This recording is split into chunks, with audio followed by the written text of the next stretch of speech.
ពេញសៀវលើកវីស្គីរងក៏វីក្នុងក្លើប្រតែតែ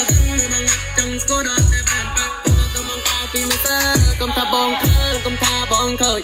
មិនដែលមកសិនមានខ្សែចេលបោទៅព្រួយបងស្មោះតាំងពីនៅតូចបងខ្ញុំមានជាមួយនឹងកម្លាំងបុកបាស80វ៉ាត់សេរីថ្មី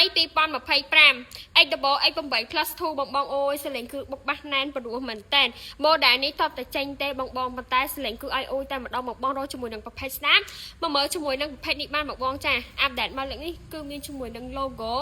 X-Double USA គឺនៅខាងលើនេះតែម្ដងហើយប្រភេទនេះគឺដូរបានរហូតដល់13សំឡេងទៀតបងអាចមើលបានបងអូយសលេងគឺព្រោះមែនតែនហ្មងណានៅខាងក្រោមបានបងតែងកុំភ្លេចមើលមានសេរីកូដ QR code ពីជាអវ៉ាន់សិនចេញពីក្រុមហ៊ុនតែម្ដងសម្រាប់បងដែលរកជាមួយនឹងប្រភេទស្នាមមកមើលជាមួយនឹង80វ៉ាត់នេះបានប្រភេទនេះហាមានជាមួយនឹងភ្លើង LED បងចង់បើក៏បានចង់បិទក៏បានដែរបងធានាជូនណាអូយតម្លៃល្អហើយ free សេវាដល់ជូនបង25ខែក្រុងទៀតបងចង់បានធ្វើការឆាតចូលក្នុង page កំងបាន